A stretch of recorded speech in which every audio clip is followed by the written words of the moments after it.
Baú de Ideias hoje está na Livraria do Frade para o lançamento do livro O Olhar Feminino no Cinema, organizado pela professora Maria Cristina Toneto. Seja bem-vinda ao programa, professora. Obrigada. Eu gostaria de saber, primeiro, a participação dos homens no livro foi muito importante para saber como eles veem as mulheres no cinema também, além das mulheres, né? Eu acho bem importante que também tenha participação masculina, né, no livro, né, porque para a gente ter uma ideia de como essas personagens femininas são construídas no imaginário dos homens, né?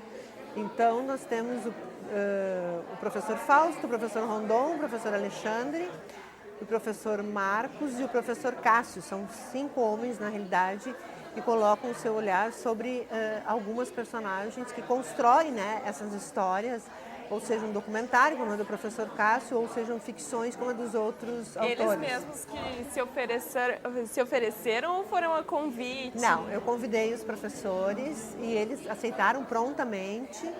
E a escolha dos filmes ficou a cargo de cada autor. Aí eu não interferi, no caso. São vários autores os livros. A parte que você escreveu, Erotismo à Flor da Pele, do filme Gilda. Conta um pouquinho pra gente dessa análise que tu fizeste na tua primeira parte. O livro começa com Gilda, né? E aí, assim, é uma análise dessa personagem que muda, né? Que é a Gilda, né? Interpretada pela Rita Hayworth, né? Que é a mudança que ela faz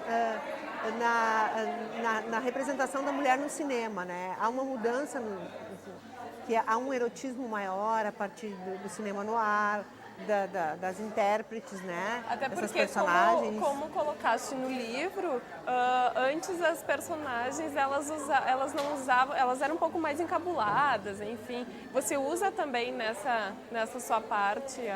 Sim, e tem a questão de que as mulheres até então eram vistas como donas de casa, como mães. Né?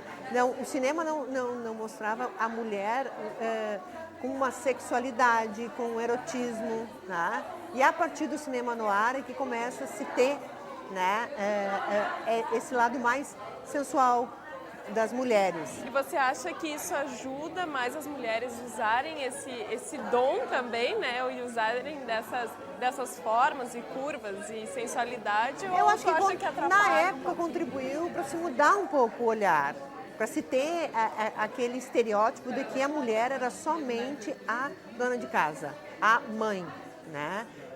Até porque depois da década de 40, a mulher, na Segunda Guerra, a mulher vai para as frentes de trabalho, então não é mais somente uma dona de casa, né?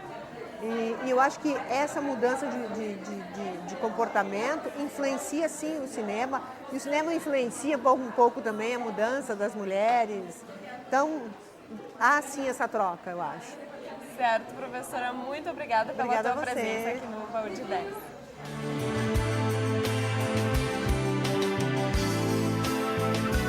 E agora nós vamos conversar com mais uma das autoras do livro. A professora Sibila Rocha escreveu Representações no Cinema, a protagonista do filme Olga. Professora, comente um pouquinho sobre o livro. A parte, na verdade, né, que a senhora escreveu. O filme, ele é baseado num livro escrito por Fernando de Moraes, né, um jornalista que já está um biógrafo consagrado e foi adaptado por Jaime Monjardim, né? A equipe do filme tinha atores maravilhosos, né? O Jaime Monjardim é um diretor conhecido pela sua sensibilidade, por tecer os personagens de uma forma verídica. E a história de Olga e de Luiz Carlos Prestes. Olga interpretada por Camila Mortágua e o Luiz Carlos Prestes interpretado por Caco Siocler. Então ele conta a história desde quando Olga veio ao Brasil, acompanhando o Sai da Rússia, acompanhando o Prestes como uma mulher do exército russo que tinha como responsabilidade cuidar, né, da segurança de Luiz Carlos Prestes. É um momento analisado no filme, tem um outro, e ele dá continuidade por cenários. E o outro cenário é a chegada no Brasil e todo o envolvimento da construção dessa revolução e do envolvimento de Olga com Luiz Carlos Prestes e a gravidez. Em uma das escritas aqui, nós podemos analisar, então, além da mulher, você analisa, então, capítulos do filme, é isso? Eu analiso cenários onde essa mulher vai se construindo e vai se modificando. Então, ela inicia como uma guerrilheira, né, alguém voltada para a Revolução Comunista. Ela chega no Brasil e se torna uma mulher de família, né, de um casal, se apaixona. E depois ela se torna uma mãe presidiária, convivendo com a dor e a morte. Então, que marcas de representações esse filme em 3 cenários, que é um filme verídico, que é um filme de uma história real e que traça, além do cinema, além do protagonismo da mulher, ele traça uma história do Brasil. E o que a gente pode levar, então, que tu usaste, então, para escrever essa análise? Tu se colocou no lugar, o que te levou a escrever sobre Olga? Tem alguma identificação? Não, o que me levou a escrever sobre Olga é que, como jornalista, eu gosto de ler os livros, né, de Fernando de Moraes. Então, todos eles, como é o Chateau, como é A Ilha, do Fidel Castro, como é Olga, né? Todos os filmes desse jornalista, que é um contador de histórias, eu gosto de ler. A adaptação do filme, né, me levou através das marcas discursivas. E não foi baseada, então, numa identificação, não. O que me levou a escolher esse filme foi a riqueza de uma mulher, né, sabendo ser representada em todos os ciclos da vida, da sua maturidade. Uma jovem vigorosa, idealista, uma mulher amorosa e depois uma mãe tentando salvar a cria e a sua vida, né? Sempre com altivez. E o contexto político e social que estava incluído nessa proposta, né, do nazismo, de Getúlio Vargas, dos campos de concentração. Então eu acho um filme muito emotivo, não tem como tu não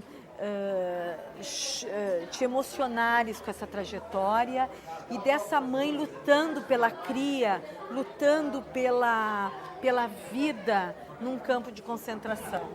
Certo, Sibila, muito obrigada pela tua participação aqui no Baú de Ideias.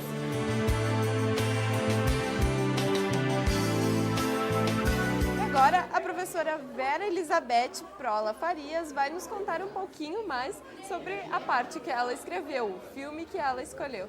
Professora, o Matador, de Matador a Homem do Ano. Conta um pouquinho pra gente. Bom, de Matador a Homem do Ano, o Homem do Ano é uma versão cinematográfica de um livro da Patrícia Mello, que é uma das grandes escritoras brasileiras do momento, e é um livro que fez grande sucesso e foi, então, adaptado para o cinema. Ela trata, especialmente na narrativa escrita e para o cinema do mesmo modo, sobre a questão dessa sociedade, da violência da sociedade brasileira e de todos os subprodutos que dela advêm. Nesse meu olhar, que foi um olhar muito para o feminino, já que era a proposta deste livro que está saindo aí, eu me debrucei sobre as personagens femininas e o papel que elas exercem na figura do matador, né? mostrando todo esses subprodutos culturais que atuam na base desse paradigma que a gente chama de violência e que tem estado tão presente hoje na literatura, na música e no próprio cinema brasileiro, né? O filme ele tem o roteiro do Rubem Fonseca, que é um grande escritor brasileiro também, e foi filmado pelo filho dele, pelo José Rubem. Tem atuações magníficas, é um filme bastante interessante e ele tem toda uma, o filme ele tem toda uma linguagem muito da propaganda, com muita agilidade, né? E é um filme bem interessante, vale a pena. E o livro também vale a pena ler. O livro em si, ele também, vocês, autores, não focaram somente na personagem, mas muito mais do que isso, nos sentimentos. Sim. Como você analisou somente nas mulheres esse sentimento que é sensibilidade, a sensualidade que causa muito hoje, né? Que as mulheres usam disso, né? Na verdade, a narrativa do Homem do Ano e do Matador é toda conduzida por um homem. Mas esse homem, ele se torna de um rapaz pobre, sem perspectiva, um homem ordinário, ele acaba se tornando, por força das circunstâncias, e ele acaba se tornando um matador. Mas é nesse processo de matador que as mulheres, elas mostram sutilmente um papel muito forte na medida que elas encarnam essa cultura brasileira. Por exemplo, aí eu olho especialmente as duas mulheres da vida dele. Uma que é a esposa, que é uma mulher passiva, e a outra que se torna sua companheira,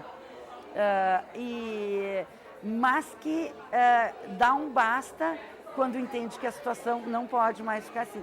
Então, são dois tipos de mulheres que circulam na narrativa e que vão ter um papel preponderante na trajetória do matador. Quem quiser saber mais, então, Que compre lê, o livro, compre. O Olhar Feminino. Exatamente. E eu li os textos de todos os autores, e os textos realmente estão magníficos. Muito obrigada pela Obrigada tua presença, a você, Vera, aqui Obrigada. no Baú de Ideias. Obrigada.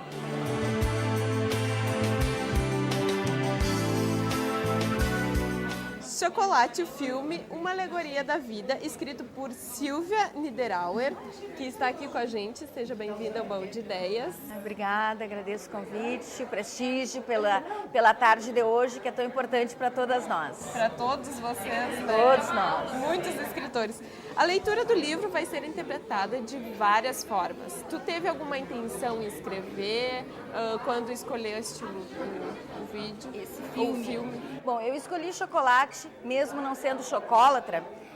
Eu escolhi esse filme pela força desta Viane, da personagem principal, dessa mulher que abandona tudo para construir e se reconstruir como mulher.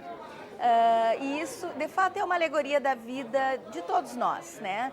De certa forma, nós nos reconstruímos todos os dias, às vezes alguns percalços aparecem e a gente precisa de forças, de inteligência e de sensibilidade para tocar a vida e se fortalecer também. Tu acha que as atrizes hoje, elas usam disso para atuar hoje no meio da cinematografia?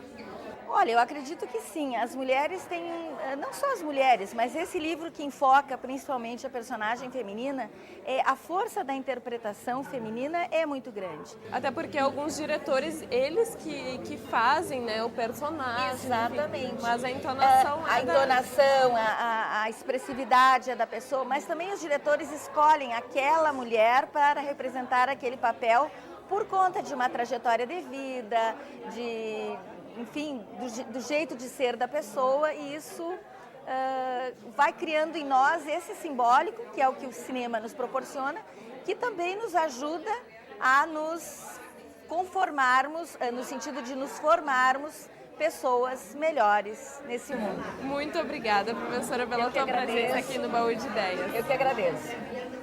O Baú de Ideias vai para um rápido intervalo, voltamos já.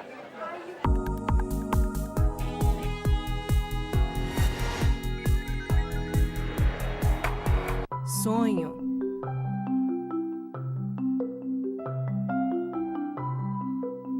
Esperança. Realização.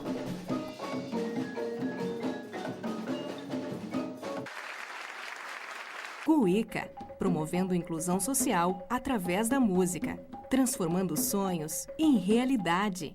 Oi, você já me conhece, eu sou a Clara. Já imaginou chegar na faculdade morrendo de sede e não ter água para beber? Ou chegar em casa louco por um banho e não poder tomar? Aposto que não seria legal. Água, para não acabar, devemos poupar. Reciclador. Minha profissão é recicladora. É uma profissão que a gente faz, porque não é feia aquilo ali, porque tu tá fazendo uma coisa que é bonita, que é pro meio ambiente, né? Se todo mundo fizesse, juntasse seu lixinho, suas coisinhas, botasse no saquinho, bota na lixeira lá, deixa bonitinho lá, que fica mais bonitinha a tua rua, limpinha, na frente da casa, e tu passar num lugar assim, tá todo sujo, né? Mais um bom motivo para você separar o seu lixo. Selecionadores de materiais recicláveis. Incentive esta profissão.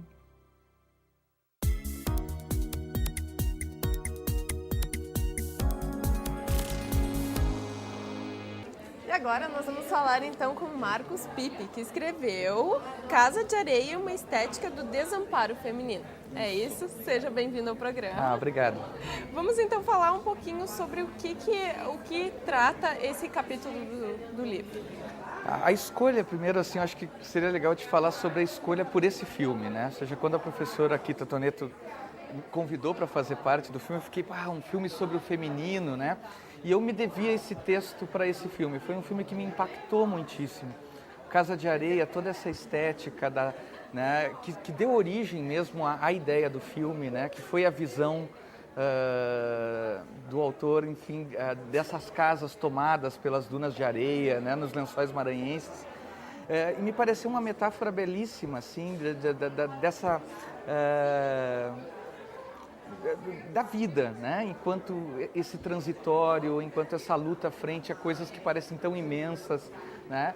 E ao mesmo tempo essa beleza dessas duas personagens que fazem né? que se veem num desamparo completo e que dali tentam inventar uma vida possível, né? A construir uma vida para si. Áurea e Maria, Áurea né? e Maria, duas filhas, né?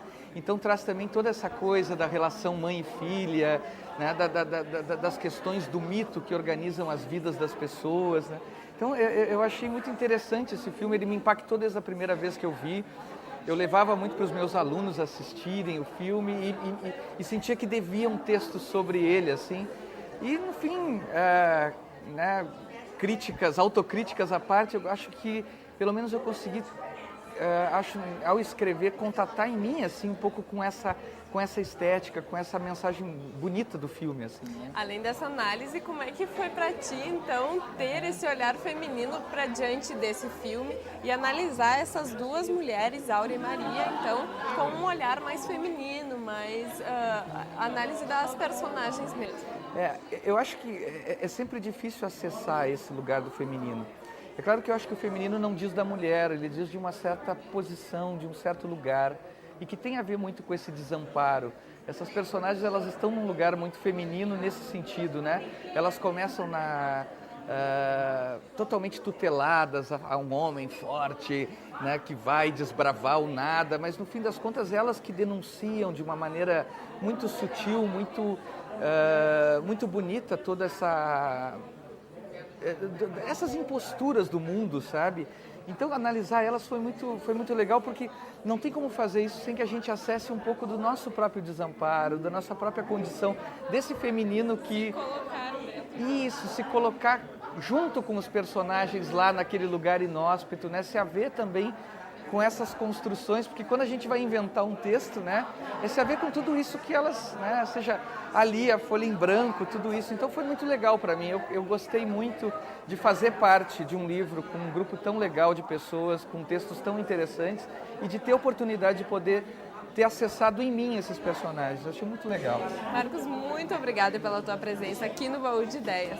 Eu que agradeço. Obrigado.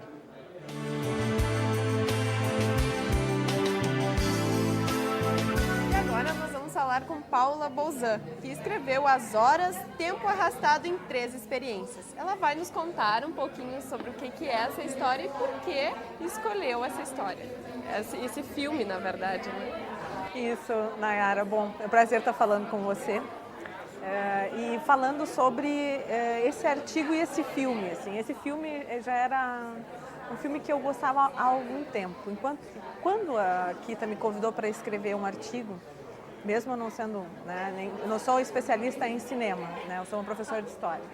Mas quando ela me convidou para participar, eu pensei imediatamente em As Horas, porque ele é um filme que dialoga com uma obra literária e dialoga com 3 momentos históricos. Então a gente poderia explorar no artigo as diferenças históricas das experiências femininas em 3 tempos diferentes, né? E o título Arrastado em 3 Horas, porque para além das mudanças históricas tem um aspecto psicológico que permanece, né? Nas 3 personagens. Então, assim, a motivação foi essa, foi uma motivação pessoal mesmo. E nesses 3 tempos históricos, então, como tu falaste antes, há uma progressão no cinema, então, falando um pouco mais no cinema sobre a mulher? Olha, no filme, eu gosto de pensar, né, e explorei menos a estética nesse filme, assim, que essas 3 personagens, elas na verdade são que é uma personagem literária, que é Mrs. Dalloway, que também é um dos motes do filme. Que Mrs. Dalloway é um livro da Virginia Woolf, e o livro As Horas é inspirado na produção desse livro, como se fosse uma narrativa da produção desse livro da Virginia Woolf. Existem sim diferenças históricas assim, nos 3 momentos, mas especificamente no filme elas partilham alguns sentimentos, alguns projetos de felicidade que não são exatamente os projetos que a sociedade espera delas. Até porque vocês não analisaram somente o personagem em si, né? Mas muito mais o contexto dele entre sentimentos e relação com o filme, né? Isso, e o que tu falas assim, sobre a exploração da imagem feminina no cinema, acredito que gradativamente a gente tem cada vez mais uma certa autonomia, inclusive por terem diretoras, né, de cinema. E a mulher sai muito dessa imagem objeto, né? A gente tem muito marcado pela Marilyn Monroe, que era uma mulher inteligentíssima, mas que nunca pôde dar opiniões nenhuma sobre os papéis que ela fazia. Até a imagem que se tem dela. Então, para além de um objeto bonito para enfeitar o cinema, e justamente esse filme As Horas, as três grandes personagens, elas são femininas e elas dão um tom, né? E é um tom diferente do masculino, nem melhor nem pior, mas que mostra um pouco essa intimidade desse universo que às vezes as pessoas sonham muito mais ou projetam muito mais, tipo, todas as mulheres querem casar, ou todas as mulheres querem ter filho, ou todas as mulheres vão ser felizes só quando, assim, colocam sonhos que não são delas, e às vezes os sonhos delas não são exatamente o que se espera. Então mostra essa pluralidade do universo feminino, como existe no masculino, né? Muito obrigada pela tua presença, Paula, aqui no Baú de Ideias. Foi um prazer, Nayara.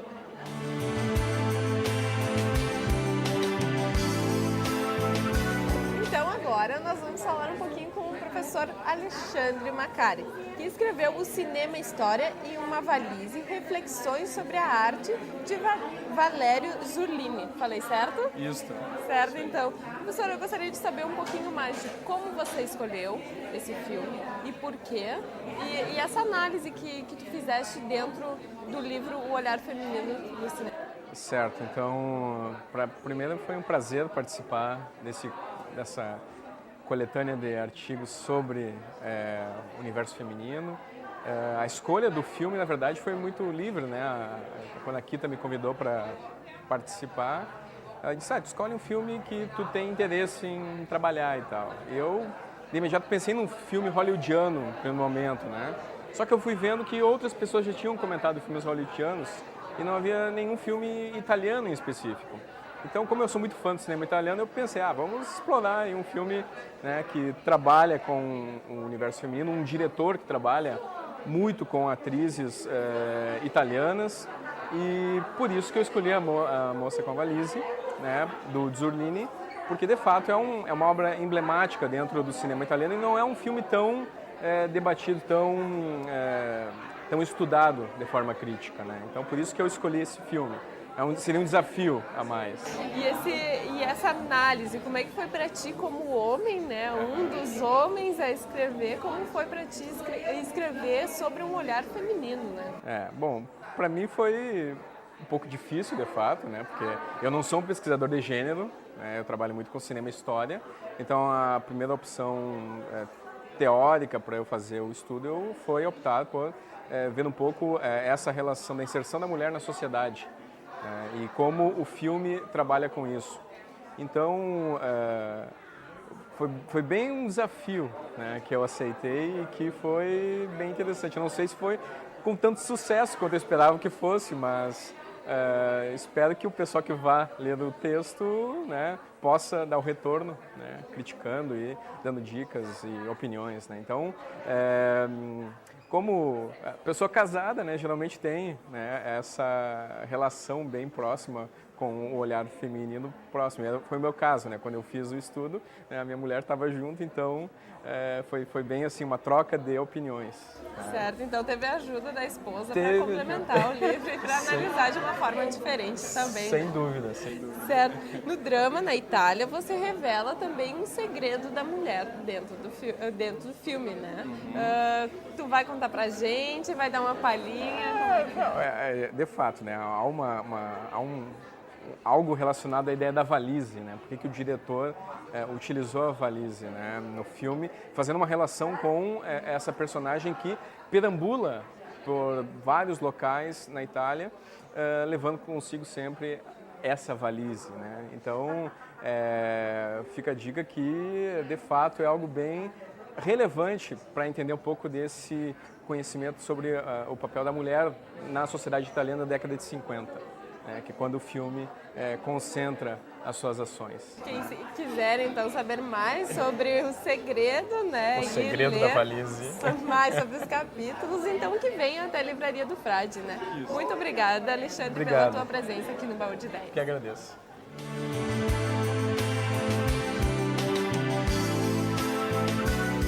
E agora nós vamos conversar, então, com Rondon de Castro. O capítulo que ele escreveu no livro foi Lemon Tree, A Compaixão Veste Cheddar. Seja bem-vindo ao Baú de Ideias. Como foi para você falar da mulher no cinema? Foi convidado? Como foi se colocar e olhar essa visão mais feminina, né, dentro do filme? Na verdade, não foi uma questão de gênero. Não foi, na verdade, o filme me atraía, como tudo que se refere ao Oriente Médio, Israel e a condição da mulher ou do homem, do povo israelense, do povo palestino, me interessa. E é um filme muito marcante. É um filme que expõe a mulher muçulmana. É um filme israelense, né? É um filme israelense. E por que dessa escolha, então, de um filme desse gênero? No Oriente Médio existe uma extrapolação de sentimentos. Tudo é exagerado. A polarização é enorme. Não há em Israel, um monte de pedra no meio da rua, ela tem que ser intocável. Se alguém mexer com ela, certamente provocará um conflito étnico ou religioso. Tem significado para alguma coisa aquele monte de pedra. E tudo é assim no Oriente Médio. É uma terra de emoções. E a terra das três grandes religiões, né? Do judaísmo, do cristianismo e dos islâmicos, né? Do islamismo. E a mulher islâmica, pelo seu lado oprimido, por ser um povo que está numa situação de opressão, sem terra, sem nada, ela provoca um caráter de compaixão. Né? Então, a mulher palestina, não só ela é explorada, submetida pela própria religião, pelo próprio povo, que ela está numa escala em segundo plano na sociedade muçulmana, como também a sociedade muçulmana está submetida ao judaísmo num estado teocrático. Então, e essa história de uma mulher que simplesmente ela Ela não quer nada mais, nada menos, ela levar a sua própria vida e ter a posse e a dos seus limoeiros. É essa grande coisa, ela não quer mais nada que isso. E com isso, todo o sentimento, o marido morto, o advogado, o flerte com o advogado, tudo é uma coisa muito controlada, muito doído para ela. É uma situação, ao mesmo tempo que tem uma situação entre essa mulher palestina com a esposa do ministro da Defesa, que acabam sendo vizinhos no negócio e ameaçam os limoeiros da mulher. A mulher do ministro israelense, judia, começa a ter simpatia pela luta Ela se vê numa situação muito mais presa, muito mais oprimida que o próprio Palestina. Então essa questão do gênero, é impossível a gente...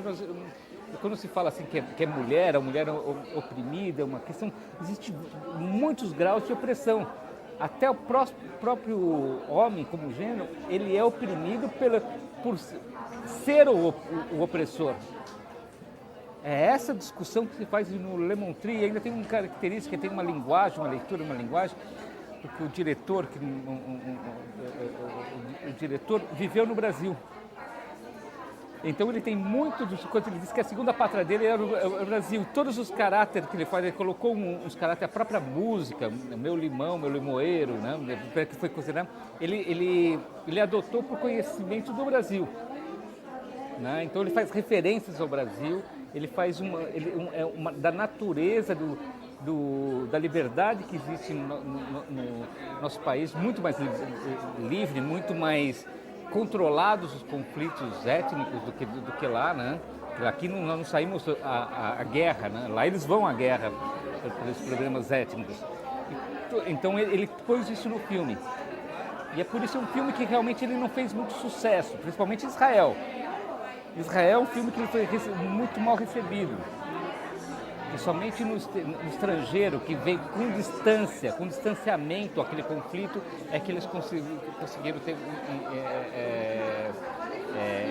algum respaldo, algum público para ele.